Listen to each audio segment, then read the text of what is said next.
여러분은 거절을 잘하는 편인가요? 나이가 들수록 가족이나 친구에게 거절하기 어려운 부탁을 받을 때가 있습니다. 하지만 계속 받아주다 보면 내가 도와줬던 걸 당연하게 생각합니다. 무리한 부탁도 들어주고 돈도 빌려주다 보면 어느 순간 나만 호구가 되어버리는 거죠. 이처럼 거절을 잘하는 것도 나이가 들수록 반드시 배워야 하는 삶의 기술입니다. 그래서 오늘은 똑똑한 사람이 단칼에 거절하는 방법 7가지를 소개하려고 합니다. 영상 아래에 좋아요와 구독 버튼 한 번씩 눌러주시면 감사하겠습니다. 지금부터 시작합니다. 첫 번째, 너무 시간을 끌지 마라. 도움을 청했는데 상대방이 시간을 끌면 우리는 그가 별로 도와줄 의사가 없다는 사실을 금세 알아차리게 된다. 그런데 대부분의 사람은 자신의 지연 작전이 별로 티가 나지 않을 거라고 믿는다. 그러나 상대는 이를 눈치채고 오히려 더 화를 낼 수 있다. 그의 입장에서는 차라리 솔직히 도와주기 어렵다는 말을 듣는 게 편할 것이다. 누구나 도와달라는 말을 들으면 대답을 늦추고 싶은 충동에 빠진다. 사실 도움을 줄 시간이나 에너지에 여력이 없을 뿐더러 결국엔 부탁을 거절해야 한다는 사실도 알고 있다. 그런데도 부탁한 사람에게 직접적인 대답을 피하고 애둘러서 말하며 꼭 해야 할 말을 미룬다. 가령 우리는 이런 식으로 답한다. 시간이 나면 생각해 볼게요. 이런 식의 대답은 상대의 요청을 반드시 거절해야 하지만 그의 요청을 가볍게 여긴다고 생각하지 않기를 바라는 마음에서 나오는 말이다. 이쯤 되면 내가 거절하려는 걸 알겠지 하고 어물쩍 넘기려는 의도도 있다. 어떤 경우엔 두려움 때문에 일단 억지로 승낙하기도 한다. 부탁을 거절하면 상대와 갈등을 겪게 되지 않을까 걱정하는 것이다. 이럴 때도 그로 인한 파급 효과를 최대한 줄이고 싶은 마음에서 시간을 질질 끌게 된다. 그러니 부탁을 받았을 때 거절해야 한다는 마음이 들면 절대 시간을 끌지 말고 분명하게 직접적으로 거절을 하자. 진실하고 직설적인 거절은 상대에 대한 존중을 의미한다. 이 방법은 상대의 부탁이 먹구름처럼 당신의 뇌리에서 떠나지 않고 계속 걱정하도록 만드는 비극을 막아줄 것이다. 두 번째, 두려움을 벗어 던져라. 예스맨의 가장 큰 문제는 다른 사람의 감정이 나의 책임이라고 느낀다는 것이다. 부탁을 거절하면 상대방이 실망하고 화를 내지 않을까 걱정한다. 바로 이런 두려움 때문에 자신의 일보다 다른 사람의 일을 우선시한다. 이런 경향은 여러 가지 이유에서 원인을 찾을 수 있다. 예를 들어, 우리는 주위 사람들이 나를 좋아해 주기를 절실히 바라며 다른 사람의 인정을 받기를 원한다. 때로는 남의 부탁을 들어주는 일이 사람들에게 인정을 받을 수 있는 가장 쉬운 방법이라고 믿기도 한다. 게다가 예스맨은 유달리 자존감이 낮아서 다른 사람의 행복이 자신의 행복보다 더 중요하다고 생각한다. 그래서 거절해야 할 상황에도 일단 승낙부터 하고 보는 게 예스맨에게는 바른 선택이라고 여겨진다. 잠시라도 소외감이나 불행하다는 감정에 사로잡히기 싫기 때문이다. 따라서 죄책감 없이 당당하게 거절하는 법을 배우고 싶다면 다른 사람이 느끼는 감정에 책임을 느껴서 그 사람의 부정적인 반응이 자기 탓이라고 생각하지 않아야 된다. 다시 한번 말하지만 상대가 자신의 분노와 실망감의 원인 제공자가 마치 당신인 것처럼 여길지라도 절대 사실이 아니다. 당신은 그들의 감정을 통제할 수 없을 뿐더러 그게 당신의 소관도 아니라는 사실을 결코 잊지 마라. 상대가 나의 거절로 인해 힘든 하루를 보낼 수도 있고 당신의 거절이 그의 분노나 극도의 스트레스를 촉발할 수 있다.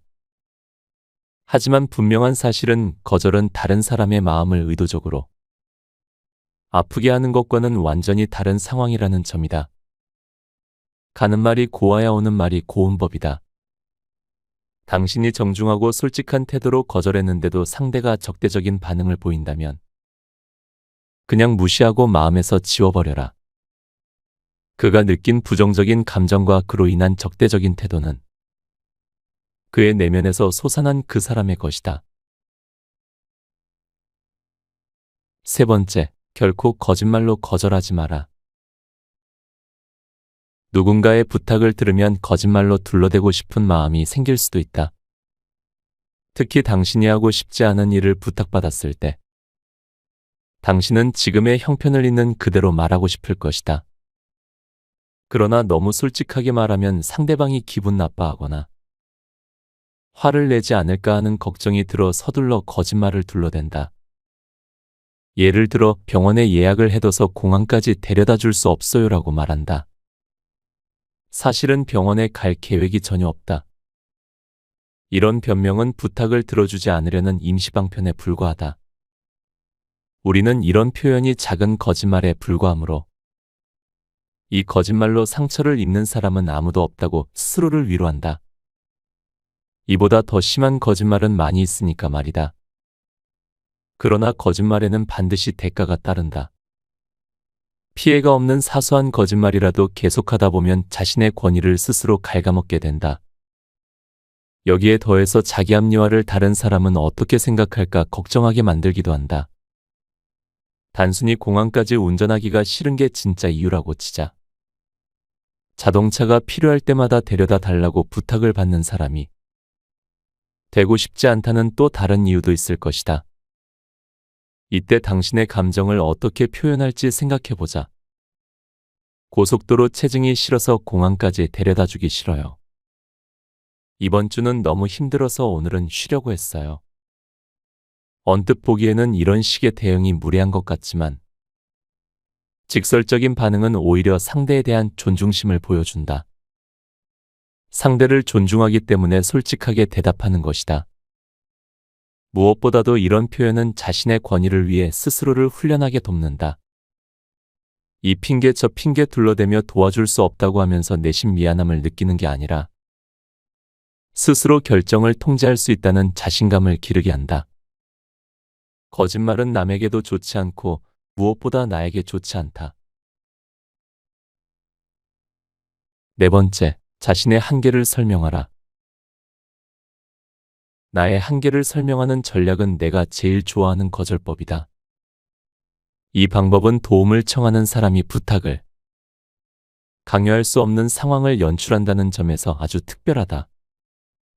어떻게 이런 상황을 만들 수 있을지 알아보자. 당신에게 주어진 시간의 대부분을 소모해야 하는 업무가 산적해 있다고 가정해보자. 당신은 이 업무를 마치는데 얼마나 시간이 필요한지 계산하고 있기 때문에 이 사실을 알고 있다. 그런데 친구가 찾아와 이사를 도와달라고 부탁한다. 이사를 도와주겠다고 승낙하면 적어도 5시간은 걸릴 것이다. 지금 당장 해야 할 일이 있으니 그렇게 시간을 쏟을 수는 없다. 따라서 친구의 부탁을 반드시 거절해야 하는 상황이다. 거절하기 위해 간단하게 이렇게 말한다. 이사를 도와줄 시간이 없어. 이렇게 말하면 친구는 분명 당신과 협상하려 든다. 그러지 말고 1시간이면 돼. 1시간은 낼 수 있잖아. 그러면 당신은 당연히 이렇게 대답한다.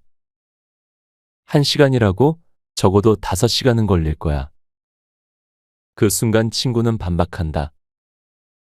1시간만 도와주고 돌아가면 되잖아.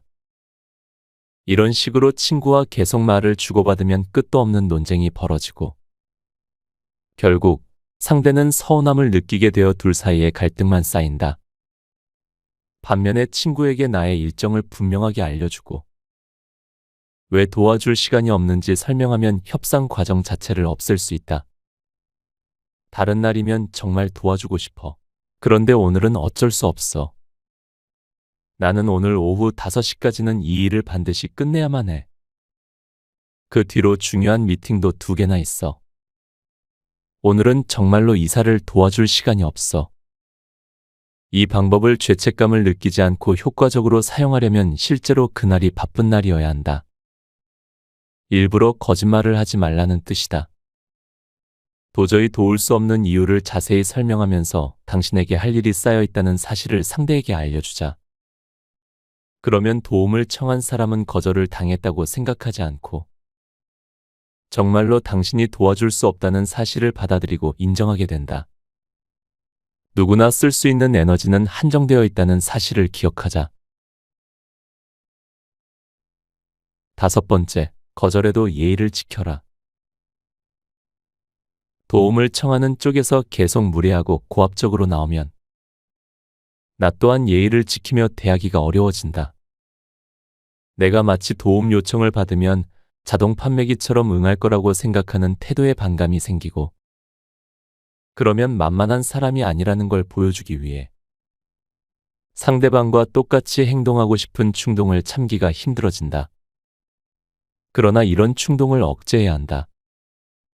예의에 어긋나는 반응을 보이면 상대방은 자신의 태도와는 관계없이 당신을 무례한 인간으로 낙인 찍고 온갖 악소문을 퍼뜨리고 다닐 것이다. 그러면 인간관계에 오점이 생기는 등 생각지 못한 피해를 입을 수 있다.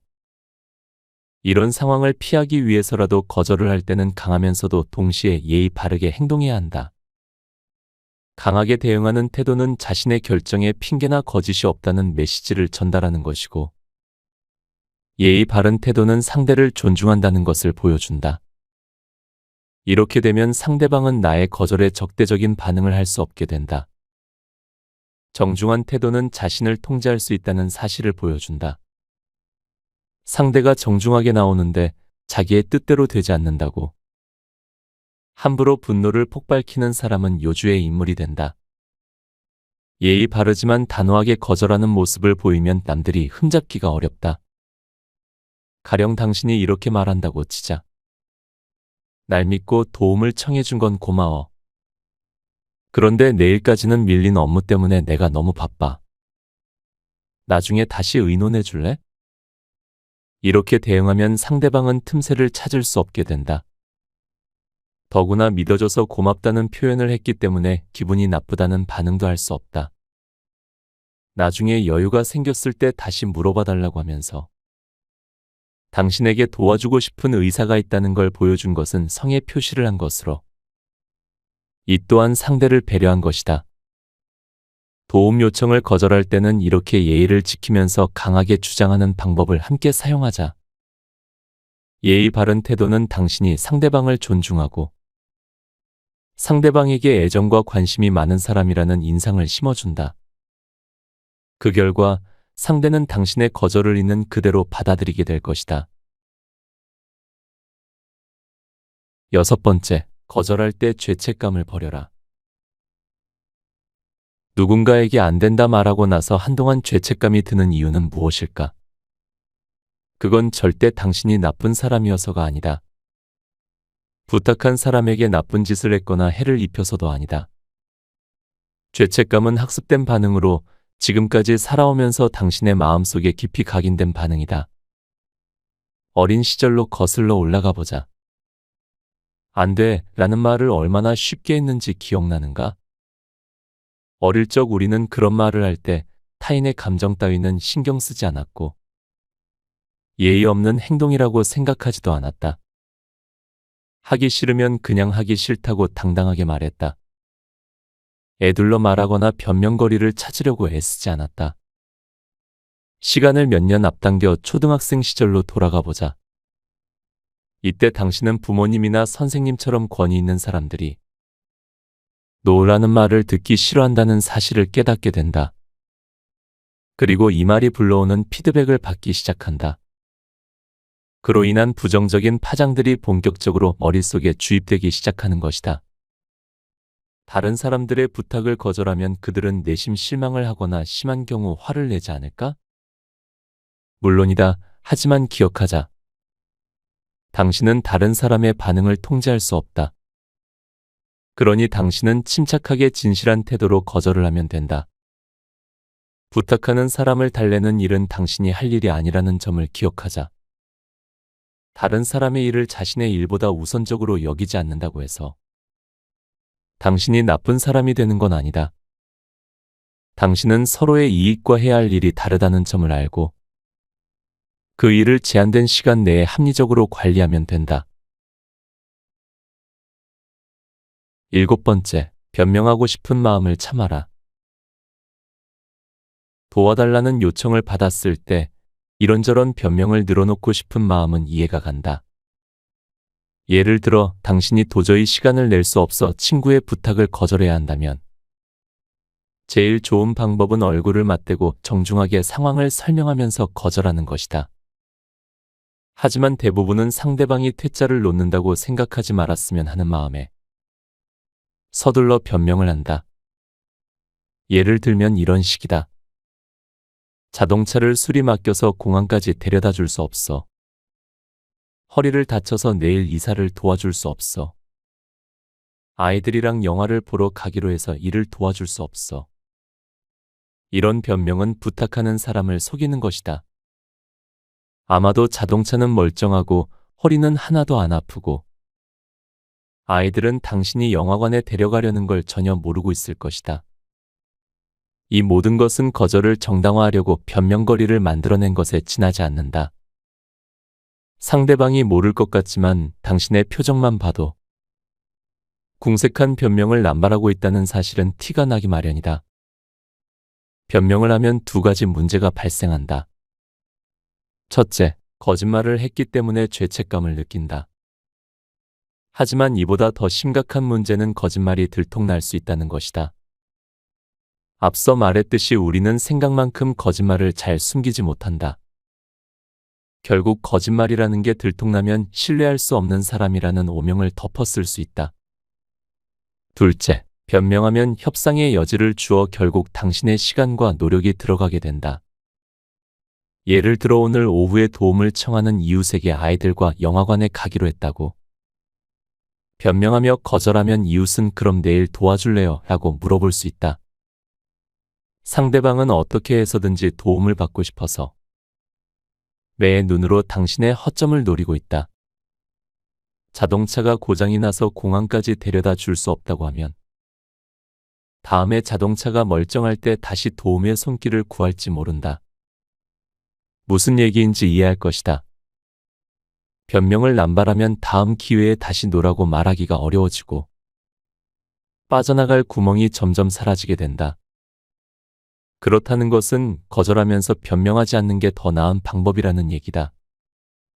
책 곁에 두고 방송 이어갑니다. 마지막, 착한 어른이 되지 마라. 거절을 받아들이지 못하는 사람들이 있다. 그들은 거절을 당해도 끈질기게 부탁하고 승낙을 강요하기 위해 당신의 감정을 조종하거나 대놓고 협박한다. 이번 부탁을 들어주지 않으면 앞으로 업무 진행에 어려움이 클 거야. 우리는 한 팀인데 서로 돕고 지내야지 않겠어? 이럴 경우 타인의 행동을 통제할 수 없다는 사실을 먼저 깨닫자. 당신이 거절한 후에도 상대방이 끈질기게 부탁을 한다면 그건 당신이 무례한 것이 아니라 그가 지나치게 강압적인 사람 것이다. 당신이 잠깐이라도 머뭇거리면 그 틈새를 노리며 더 끈질기게 요구하는 사람도 있다. 협상의 여지가 있다는 걸 알아채고 어떻게든 당신의 마음을 움직이려고 하는 것이다. 일단 거절하기로 마음을 먹었다면 그 결정을 단호하고 확고하게 밀고 나가는 게 중요하다. 합당한 이유로 분명하게 거절한다면 그도 자신의 강요가 아무 소용이 없다는 사실을 알게 될 것이다. 상대방이 당신의 이런 태도에 놀랄 수도 있다. 하지만 그런 반응은 당신의 결정이 적절하지 않기 때문에 나타난 태도가 아니다. 그건 단순히 그의 반응일 뿐으로 당신은 이런 반응을 통제할 수가 없다. 그가 당신의 거절에 실망한다면 그건 어디까지나 그 사람의 감정일 뿐이라는 얘기다. 거절을 했을 때 상대방의 반응에 따라 죄책감이나 미안함을 느낀다면 예스맨의 덫에서 아직 벗어나지 못한 것이다. 일의 우선순위를 자신에게 맞춰놓은 사람에게 상대방의 감정은 중요한 것이 아니다. 거절할 때 단호한 태도를 유지하면 좋은 점이 하나 더 있다. 일관성 있게 계속 이런 태도로 거절하면 주위 사람들이 조종을 하거나 겁을 주거나 다른 어떤 방법으로도 당신의 마음을 바꿀 수 없다는 사실을 점차 깨닫게 된다. 주위 사람들이 당신을 무조건 예스를 남발하는 착한 어른으로 인식하지 않는 것만으로도 당신의 거절 전략은 성공한 것이다. 친구의 부탁을 거절하는 4가지 방법. 친구의 기대치를 맞추지 못하게 되면 그와의 사이가 틀어질 수 있다.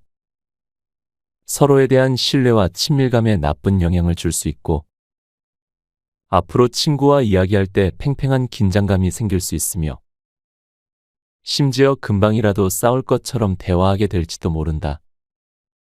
어떻게 하면 친구의 기분을 상하게 하지 않으면서 부탁을 거절할 수 있을까? 우정에 되돌릴 수 없는 피해를 주지 않으면서 친구의 부탁을 거절할 수 있는 방법을 소개하겠다. 첫째, 자기의 일과 관심사를 위해 시간을 내는 것은 온전히 자신의 책임이라는 점을 깨닫자. 아무도 당신만큼 당신의 시간을 존중하지 않는다. 한 가지 일을 승낙해서 시간을 할애하면 다른 일은 포기해야 한다는 사실을 꼭 기억하자. 좋은 친구라면 당신의 일보다 자기 일을 더 중요하게 생각해달라고 강요하지 않는다. 둘째, 친구에게 거절하지 못해 좌절감을 느끼게 될 때까지 참지 말고 이것저것 닥치는 대로 부탁을 들어주지 말자. 그렇게 되면 친구가 당신의 도움을 당연시한다는 생각에 씁쓸한 기분이 들고 화가 나며 결국 싫다고 외치면서 폭발하게 된다. 셋째, 당신이 거절하는 말을 듣고 친구가 실망하고 화를 내도 그건 어디까지나 그의 감정일 뿐이라는 걸 기억하자. 존중하는 마음으로 우아하게 거절했다면 당신은 최선을 다했다. 넷째, 분명한 선을 긋자. 당신이 거절할 때 좋지 않게 반응하는 친구가 있다면 그와 솔직하게 대화를 나눠보자. 당신의 기분이 어떤지, 어떤 제약이 있는지, 개인적인 신념이 무엇인지 소상히 말하라. 그리고 당당하게 자신이 맡은 업무량과 개인적으로 해야 할 일들이 많기 때문에 다른 사람의 요구를 우선시하는 일이 불가능하다는 것을 설명하자. 진정한 친구라면 당신의 상황을 이해할 테고 당신이 그은 경계선을 존중할 것이다. 다음에 도움이 필요하면 다시 물어봐 달라고 하고 그때도 사정이 여의치 않다면 타당한 이유로 거절하도록 하자. 물론 당신이 거절하는 이유는 친구가 이해할 수 있는 것이어야 한다. 배우자의 부탁을 거절하는 한 가지 방법. 사적인 영역을 인정하라. 배우자나 연인의 부탁을 항상 들어주게 되면 거절하기란 마치 까치발로 지뢰밭을 걷는 것과 비슷해진다. 거절하면 갈등이 생길 것이고 당신과 파트너가 그런 상황을 용인하지 않는다면 상황은 빠르게 나빠질 것이다. 우리는 사랑하는 사람과의 관계에서 승낙은 상대를 사랑하고 신뢰하며 받아들인다는 표현이라고 배웠다. 하지만 우리가 항상 상대의 요구를 들어줘야 하는가? 지금까지 이 책을 읽은 독자라면 답을 예상할 수 있을 것이다. 때로는 파트너에게 거절하는 게 필요할 뿐만 아니라 이는 둘의 관계에도 도움이 된다. 그 이유를 보자. 친구와의 관계든 동료와의 관계든 또는 친척과의 관계든 건강한 인간관계의 전제 조건은 명확한 경계선이 필요하다는 것이다. 자기만의 울타리를 만들어 상대가 어떤 경우에도 함부로 침범하지 않도록 하는 태도 말이다. 이렇게 배우자나 연인과 관계에서 사적인 영역은 의미가 크다. 그것은 사랑하는 사람을 더 잘 이해하는 데 도움이 된다. 상대방을 고유의 감정과 열정과 관심사를 가진 독립된 인격체로 생각할 수 있기 때문이다. 사적인 영역을 존중하면 사랑하는 사람이 필요한 게 무엇인지 파악하기가 더 쉽다. 그래서 한쪽이 원하는 바를 얻기 위해 상대의 죄책감을 이용하거나 조종하지 않게 된다. 파트너와 사적인 영역을 구분할 때 자신의 개인적 성향, 의견, 희망을 더 용이하게 전달할 수 있다는 얘기다. 당신이 신념에 따라 행동하면서 이 사적인 영역을 지켜나가면 당신은 배우자로부터 존중을 받게 된다. 이때의 존중은 정서적으로 괴롭히거나 조종하고 싶은 충동을 줄인다. 또한 당신이 상대의 부탁이나 제안을 거절할 경우 그는 당신의 부정적인 반응을 자기 마음대로 해석하지 않게 된다. 당신의 결정에 타당한 이유가 있다고 생각하며 있는 그대로 받아들이게 된다. 예를 들어 당신이 자동차에 별 관심이 없다면 이런 생각을 강조할 수 있도록 사적인 영역을 설정하라. 배우자가 자동차에서 이상한 소리가 난다며 살펴봐 달라고 부탁할 때 당신은 이렇게 대답하면 된다. 당신도 알다시피 나는 자동차에 대해서 잘 모르니까 카센터에 수리를 맡기자. 대신 카센터에는 내가 맡길게. 당신은 시끌벅적한 콘서트에 가는 걸 싫어한다. 귀도 아프고 안전도 걱정된다. 그런 와중에 연인이 헤비메탈 콘서트에 같이 가자고 제안할 경우 이렇게 대답할 수 있다. 같이 가자고 해서 고맙지만 역시 나는 가지 않는 게 좋겠어. 나는 그런 콘서트를 좋아하지 않아. 이렇게 사적인 영역을 설정하고 그것을 고수하는 상황이 반복되면 배우자와의 연결고리인 상호존중감 위에서 거절이 행해지기 때문에 반발이나 죄책감 없이 받아들여진다. 사랑하는 사람들일수록 서로를 존중하라는 말은 서로의 사적인 영역을 인정하는 일에서 시작된다는 점을 잊지 말자. 친척의 부탁을 거절하는 한 가지 방법. 친척은 상대하기 힘든 협상가들이다. 당신의 시간이든 노동력이든 돈이든 무엇인가를 요구할 때 그들은 당신이 끝내 부탁을 들어줄 때까지 집요하게 요구한다. 한 핏줄이라는 명목은 그것을 가능하게 하는 핵심적인 이유가 된다. 그들은 목표를 달성하기 위해 당신의 감정을 조종하려 들고 함부로 괴롭히는 걸 마다하지 않는다. 그들은 당신이 하던 일을 당장 멈추고 당연히 자기들을 도와줄 것으로 기대하고 도움을 요구하니 면전에서 그럴 수 없다고 말하기가 더 거북할 수밖에 없다. 친척들의 이런 기대감은 수년간의 훈련에서 나온다. 절대로 거절을 받아들이지 않는 사촌이나 고모, 삼촌을 생각해보자. 아무리 거절해도 그들은 끈질기게 부탁한다. 그러다가 화를 내며 자기들이 처한 어려움이 당신의 잘못이라도 되는 양죄책감을 느끼게 한다. 그런 친척에게 어쩔 수 없이 항복한 적이 있었는지 생각해보자. 처음에는 거절했지만 결국엔 끈질긴 설득에 지쳐 두 손을 들고 말았는가? 친척이 부탁할 때마다 항상 그런 상황이 벌어지는가? 만일 그렇다면 친척이 당신을 귀찮게 하는 것은 결국 당신이 그렇게 만든 일임을 인정해야 한다. 친척은 끈질기게 매달리면 당신이 결국 항복하리라는 걸 경험을 통해 깨달았을 것이다.